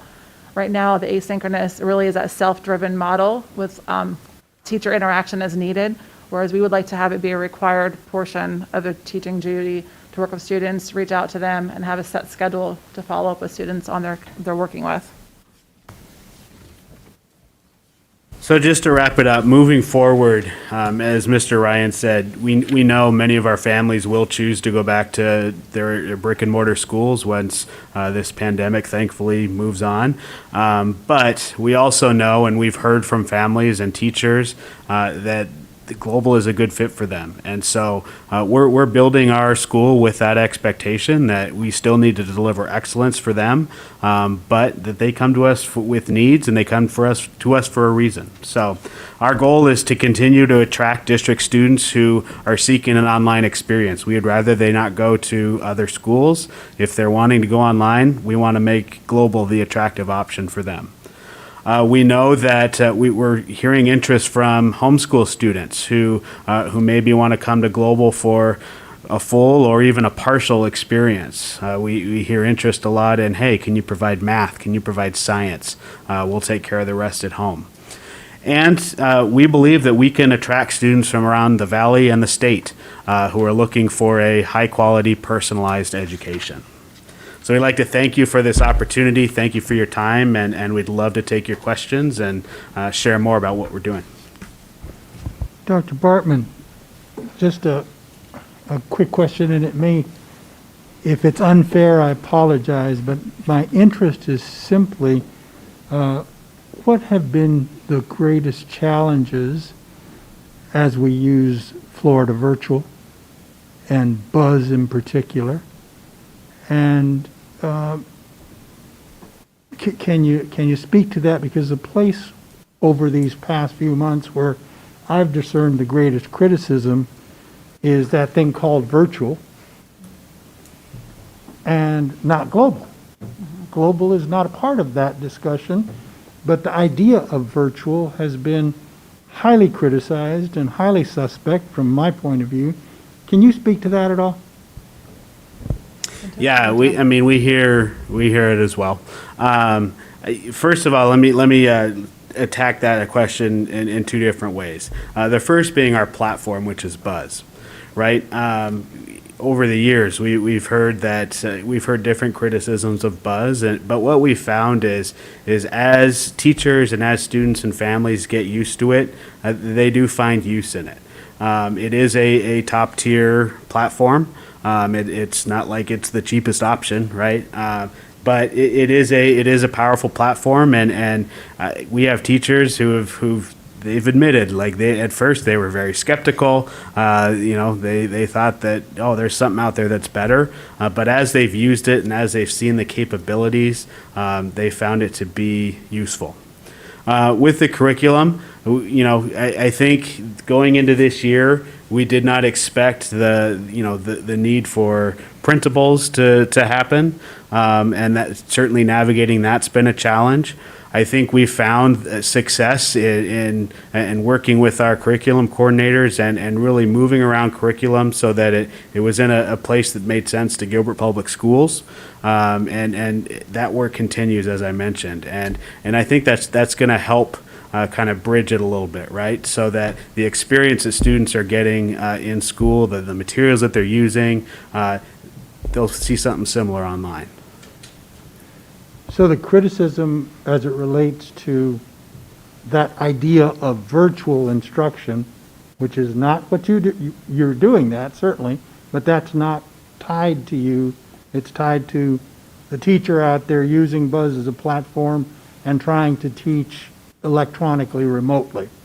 What's that criticism been about? Do you have any idea? I think I answered that a little bit after talking to a parent the other day, actually. I think some of the confusion has been the platform we're using at Global and then using it also on a brick and mortar campus as well.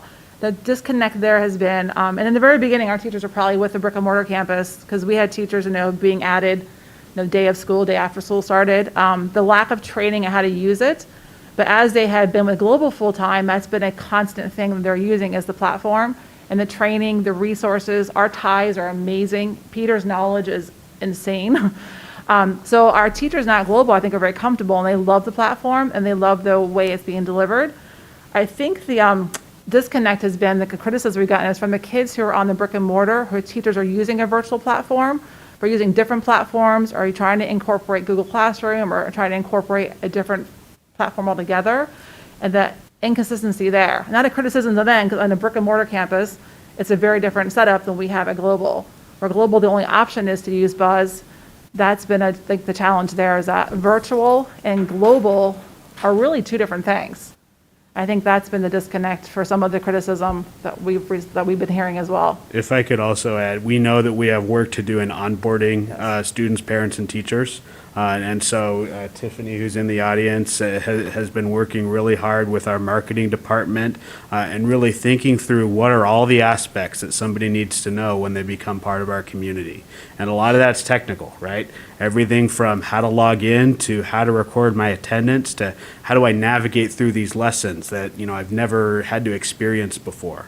I think I'm the first one is guilty of kind of assuming that people have knowledge and understanding of online classes and online platforms. And so, I've really, even myself, had to take a step back and say, what do we need to provide up front to make sure that our kids are successful going forward? Okay. Board members, anything else? I had a couple questions. You mentioned kindergarten through 12th grade. I understood that we have a pre-K option as well. You want to talk a little bit about the pre-K option? Yeah, the pre-K option actually isn't through Global. Okay. It's through a different department, I believe. Okay. So we All right. actually don't affiliate with them. Okay, that's fine, thank you. And then the other question I have, and I know you're expanding, but I am I'm a person who really appreciates the arts, and I heard a lot about your art activities. I appreciate that. What about music? Do you have music education? Also, you know, in on-campus situation, we would have the opportunity for band, strings, or choir. So are there some thoughts about how we can provide that to these kids in the online? Moving forward for next year? Next year or in the future? Yeah. Because elementary, Amber, speak to that. Good.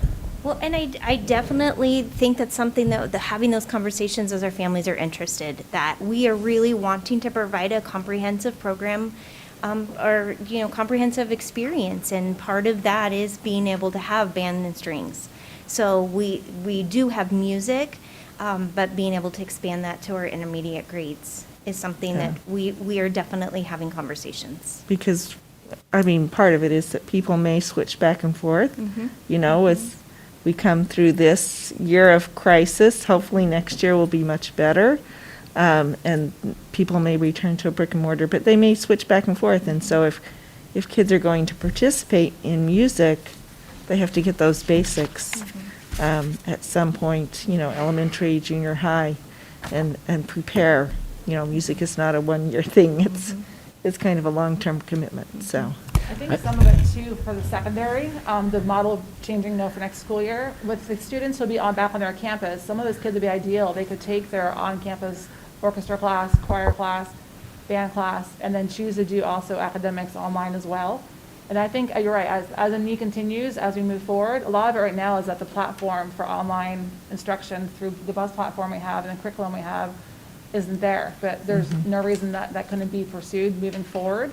If there's an interest from our students who are enrolled in asynchronous full-time. Okay.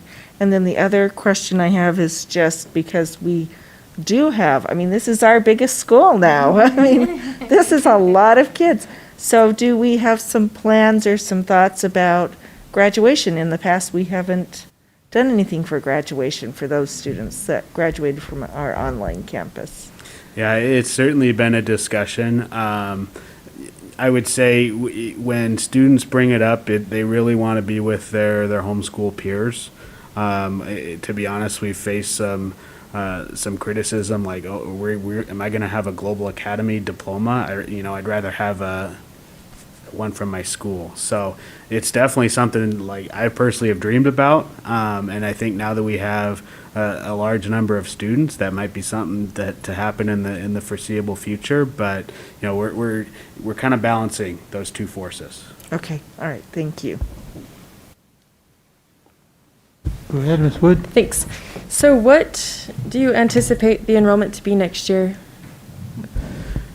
Because I wish I could tell you.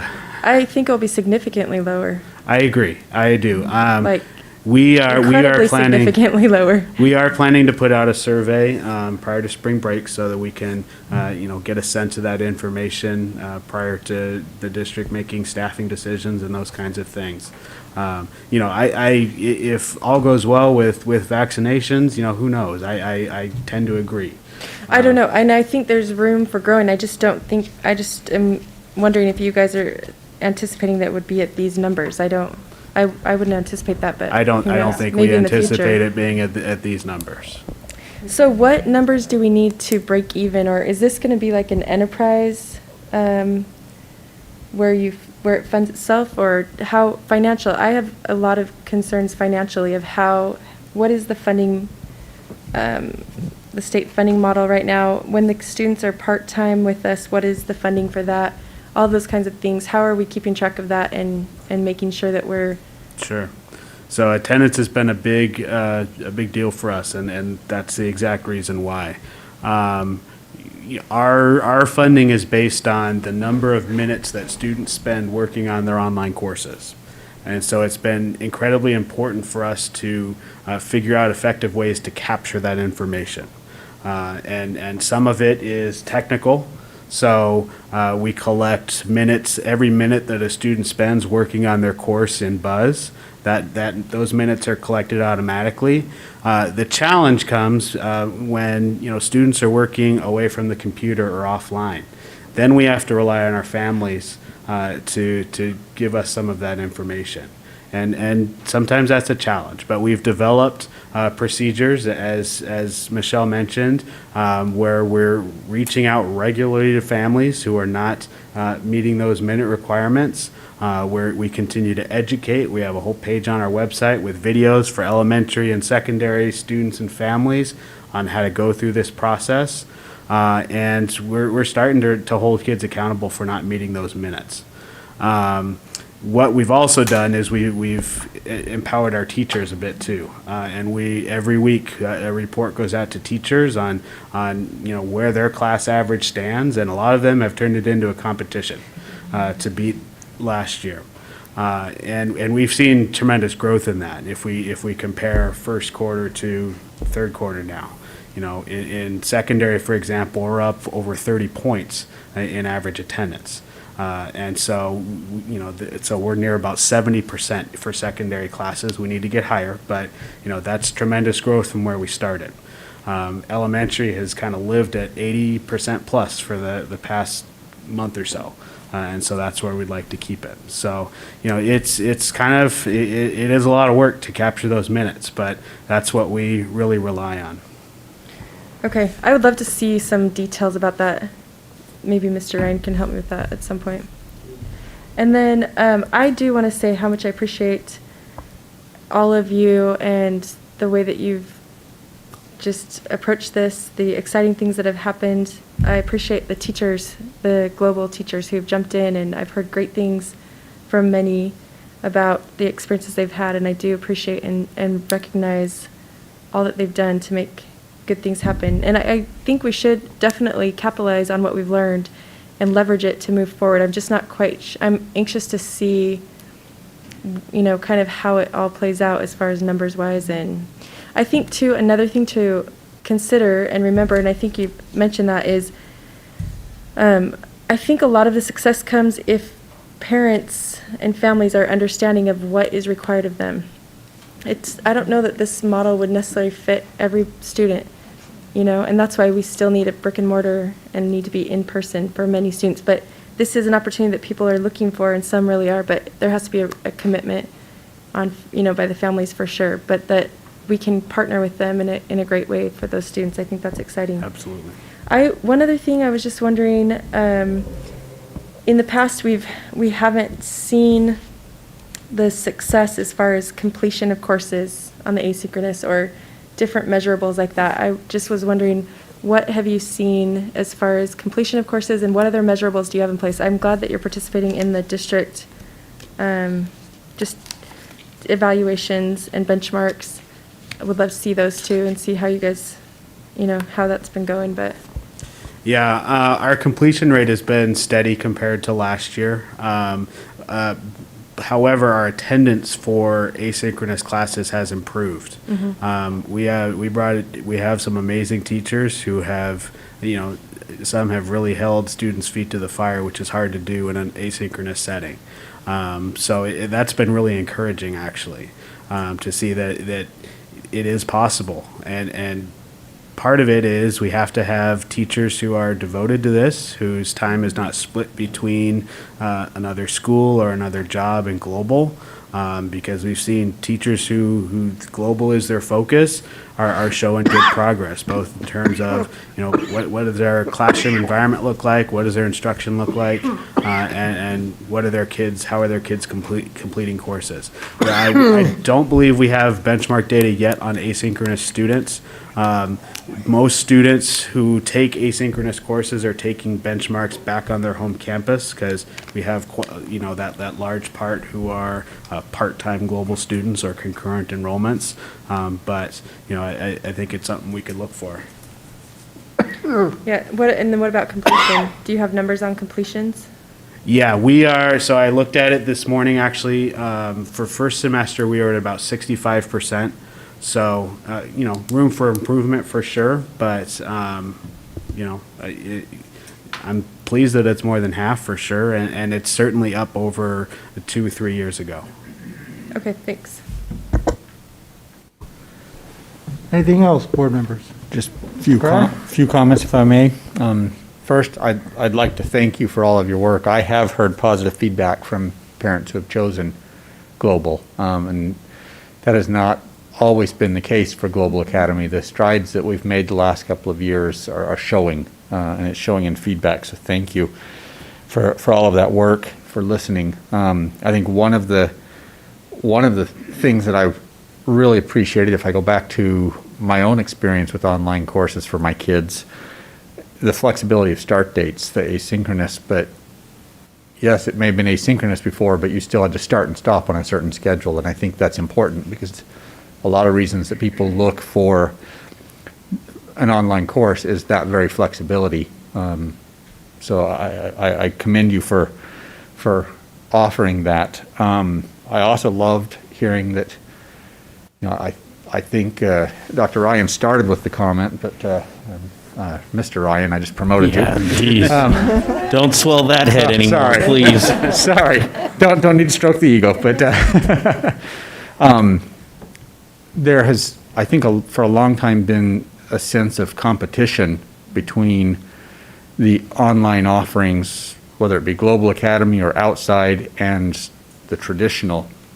And as we move into society, whether it be in the workplace, whether it be in education, whether it be in the universities, and now whether it be at the high schools and even the elementaries with what you're offering, it really shouldn't be a competition. It should be, what I'll call a co-opetition, meaning we're cooperating and competing at the same time, so that we offer what's best for the students. And I've sensed that approach in your whole presentation. So I am grateful to hear that. I'm also, I do like the competition. I think competition makes us better. It makes us all be better. So if you're offering something that hasn't always been offered, sometimes it's that change of pace that allows you to do something that's a little bit harder to change a culture someplace else. Now you see the success and you can change the culture. So I hope both, that our traditional schools are learning from your successes and we're learning from their successes, and that's what I'm hearing. So I'm grateful to hear that. And I especially love that we are reaching out, as you indicated, to homeschool parents, to other districts. I know traditionally we have lost online enrollment to other districts, so to hear that we're getting it back and being an attraction, yes, it brings in funds, and Ms. Wood brings up some good points that we need to make sure that it's a positive flow. We don't need to bring in more people that we lose money on, but bringing students back, attracting them, builds our reputation, and it's going to bring us not only to the online offerings, it's going to bring us to our traditional offerings. So just in general, want to thank you for your presentation and for the information and for pushing the envelope. It's a good thing to push the envelope when we're pushing it in the right direction. So thank you. Dr. Santa Cruz. Ms. Uggetti? Yes. I would like to also say thank you very much to you all and Mr. Ryan. I was probably like you 6 months ago. I didn't think there was any way that anything could compare to brick and mortar. However, I have a personal interest in this because I have a daughter who's chosen to be a part of it, and I've been invited to a couple of different grade level PLCs over the last couple of months, and having participated in PLCs for many years, I can't even tell you the camaraderie and the working together of these grade levels is just blowing me away. I tend to try not to talk too much about anything that happens with the board at home, because between emails and everything else, that's all we would do. But I did have one thing that I was asked to please read to everybody tonight. This is from my daughter. Please make sure that the board knows that it's a real school, and we have formed real relationships with the kids, and often have better communication with parents because they are right there with us. And she's got some pretty funny stories, too, about that. So thank you for all you do. I think it's been a wonderful opportunity for many people at many levels. Thank you. I would like to just take a minute, if I could, to introduce my team back here. Well, our team, really. Please do. Please do. Christine Laxo is our elementary dean of students alongside Amber. Heather Preston is our secondary dean of students. She's really the guru, works with parents and families a lot. Tiffany Pearson in the back I mentioned, she is our extended education specialist. I think you met her last year. Really focused on, what can we add to Global to really support our kids, and she also facilitates in-person summer school. Did I get everybody? I think I did. I'd just like to say that, the beginning of this school year was difficult, whether you were online, brick or mortar, or wherever you were. And we got a ton of emails at the beginning of the year about being online, about Buzz and Global. And, I just want to acknowledge the fact that I think to some degree, we almost set you up for failure at the beginning of the year. And I apologize for that, for the mere fact that we just didn't know what we were getting into. And where we were then and where we are today, and everything that we've learned in between, I think will make for a phenomenal Global Academy at some point in time as we move on. Every single day, I know you're getting better. And what I really appreciate is the fact that you guys are trying to do everything you can for kids.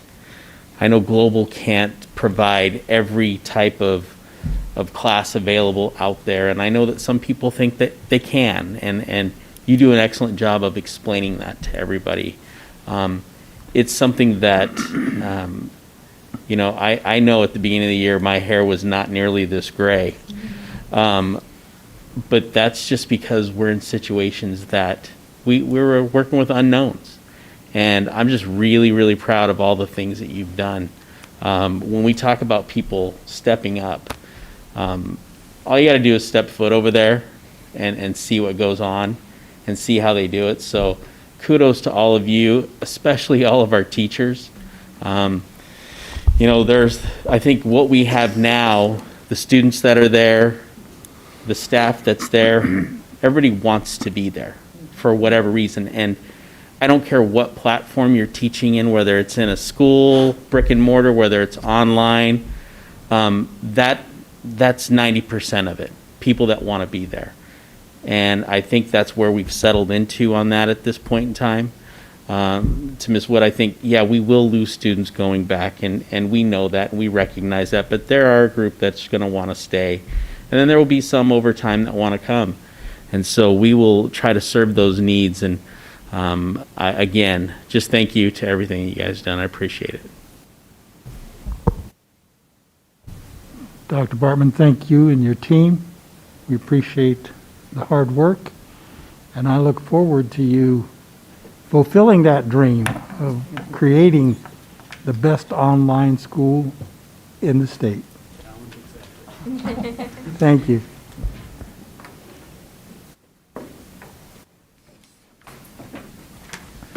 I'll move to item 3.01 is adjourning the work study portion. Just the work study portion. And we'll move to item 4, which is the brief board business meeting. And item 4.01 is the call to order. So we will call the brief business meeting to order. And we will do item 4.02 is calling the roll. And Ms. Wilson, would you please? Ms. Laurie Wood. Here. Mr. Reed Carr. Here. Dr. Charles Santa Cruz. Here. Ms. Sheila Ujedi. Here. Ms. Jill Humphreys. Here. Mr. President, all board members are present. You have a quorum.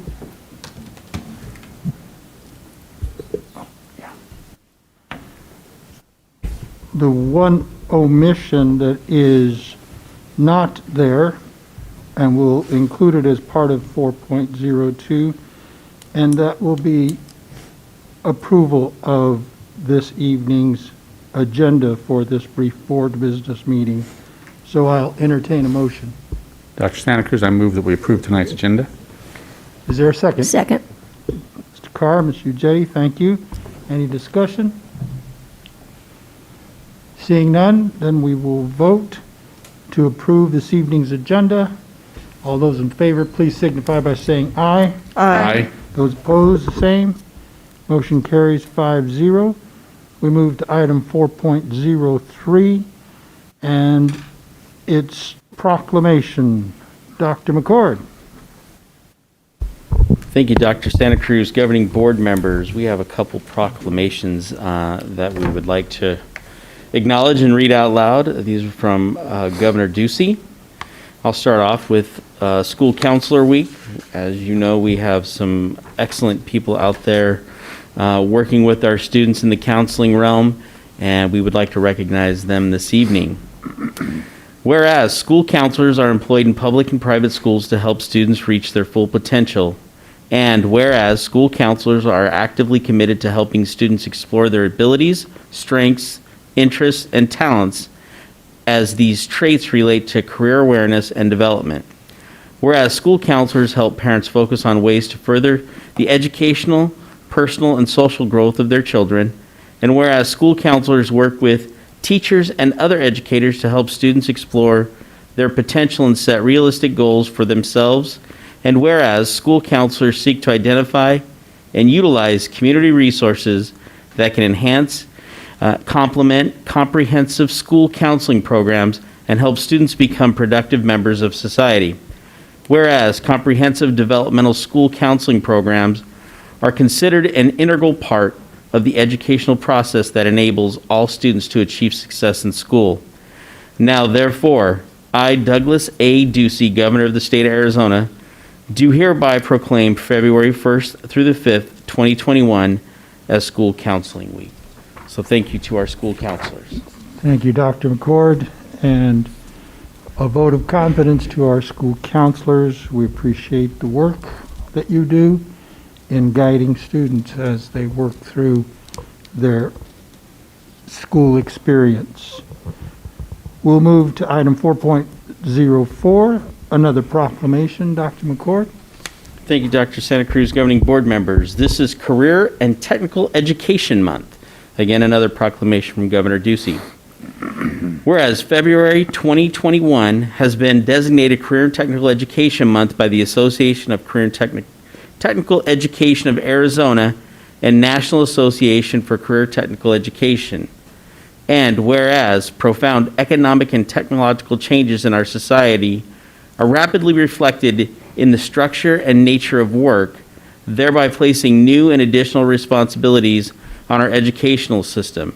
And whereas career and technical education provides Americans with a school to careers connection and is the backbone of a strong, well-educated workforce, which fosters productivity in business and industry and contributes to America's leadership in the international marketplace.